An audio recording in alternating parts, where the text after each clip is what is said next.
Guys, welcome to my YouTube channel. Kung bago lang kayo sa YouTube channel ko guys, please subscribe and like and share para lagi kayong update sa aking another video. Ngayon guys, ako ay naghanda ng papakuluan natin ang buong manok. Native na manok. Yan. At galing pa sa freezer, guys. At aking mungaan ata yan na manok guys kasi meron pa siyang itlog. Dalawa atang itlog. Tapos malinis na din siya guys pag deliver niyan.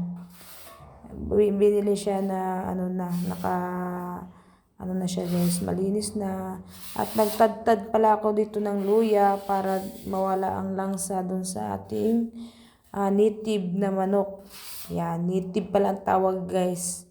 Sa namin guys ay Bisaya na manok.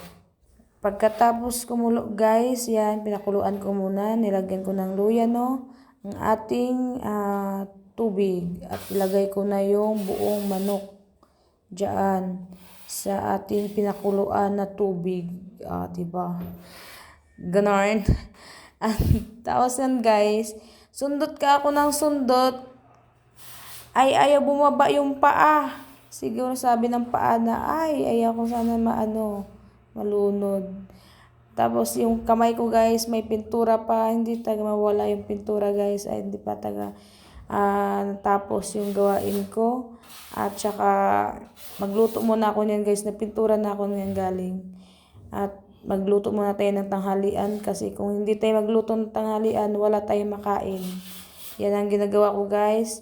At nagluluto muna ako. Tingnan mo yung aking kasama. Natawa lang sa ginagawa ko. Kasi tinutulak ko yung paa para yung malublob yung paa sa ating manok. Yan, dumi pa ng kamay ko guys. At ako'y naghanda ng pagkain tanghalian. Yan guys, hindi ako nakatiis. Ay pinutol ko talaga yung paa. Kasi yan? Tuhod na niya. Yan. Tuhod siguro na. Ako ang gitadtad kasi dili man jud siya mulaban man jud ang tiil. At wala pa na ako na guys, wala pa na ako gikuan og kuko para ibalik na natin. Wala pa na siya final. Yan. Final decision paa niya. Hindi ko ba pinutulan ko muna yung paa, yung manok na lang. Patulan paa. Yan. Uluan mo muna ng para oras siguro. Blub lang yung pati gahit na yung manuka. Na-stress ako niyan manok, guys. Diba? Diba niya sa tuwa, diba bakla, Bisaya? Sobrang tagal lumambot. Saka yung manok sa Tagalog, guys, kung kahoy lang ato ano yung manok? Ano yung manok nito sa gasol man, mangurot ang gasol. Di po siya kali. Kasi lang na may panguluan sa kami nun guys. Masira. Dili man po siya sa oras. Yan, ilagay lang yan. Oras na ang gikuan. Duha kalahati at ang oras. Yan guys, naglagay ako ng luya tsaka 2 tinidor para malambot ang ating manok. At yan guys, nakikita nyo guys ay nakahilata yung manok. May itlog pa, magbigay natin ng pangsahog na tayo ng luya, sibuyas, at tanglad, tsaka sarap, asin, daw ng sili, sayote. At yan guys, ang ating ipapasok ko dito yung ricado. Ang aking ipasok dito guys sa ating loob ng manok. Hindi sa atin ang tawag to? Isang tanglad. Tanglad. Ilagyan na natin ng sarap sa ilalim. Yan. Tsaka asin. Guys. Pinuho ko. Yan. Ilagyan na natin yung tanglad. Para sarap siya guys. Yung amoy niya. Tsaka luya. Dito natin ilagay. Papakita natin guys sa inyo. Yan. Tsaka ating sibuyas. Ganito kalalaking hiwa. Ay, nahulog. Yan guys. Lagyan natin sa ilalim. Ay, nako. Ganyan. Ganyan siya guys. Oh, punong-puno. Tapos lagyan din ng ano, mungaan ata tong manok na to. Ay, siya ay egg. Kawawa naman, hindi siya nakaanak. Na siya, binatay na siya guys. Bininta na. Yan guys, yung mga itlog niya. Saka mga, ano ba to? Heart. Yung heart. Patay.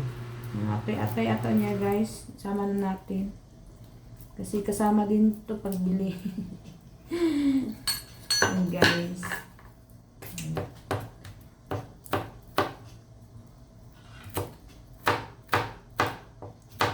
Tapos, ilalagay ko na sa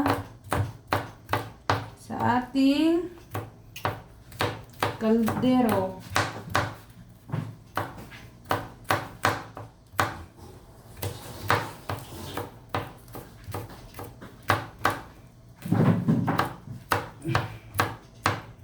Sa ating mahiwagang kaldero.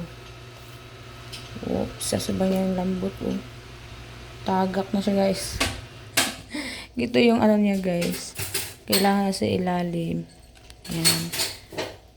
Ang dami bang itlog. Oh. Hindi ko siya mahawakan. Hirap mag-vlog. Yan, ganyan guys. Kapit ka lang chicken. Yan. Ganyan siya guys. Ang ating manok.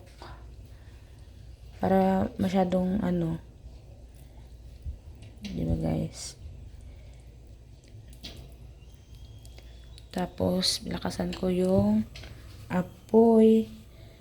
Para ano. May kasamang tinidor yan guys. Kasi, ang kasabihan nga sa mga matanda, pag ang manok daw matigas, lagyan daw ng tinidor.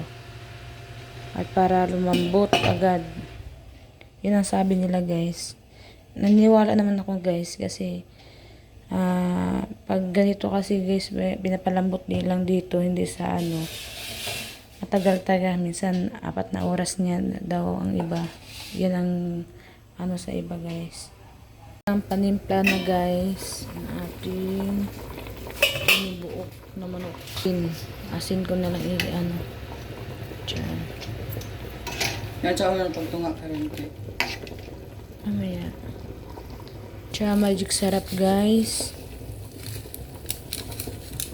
Ayan. Haluin ko muna. Ang ating natangtang na yung ano. Ayan. Baliktarin ko muna para magpantay yung lambot ng ating manok.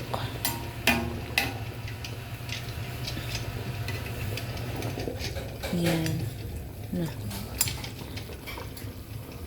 Tapos yan guys. Lagay ko na yung sayote.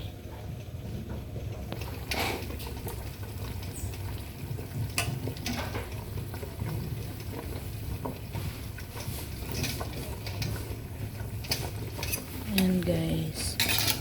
Para ano. Tsaka sabay ko na din yung siling green. Tatakpan ko muna para malambot ng ating sayote. Lagyan na natin yung dahon ng sili. Yan. Good job ka, Zay. Yan. Good job. And guys, tapos na ako nagluto ng ang ating tinibuok na manok. Yan.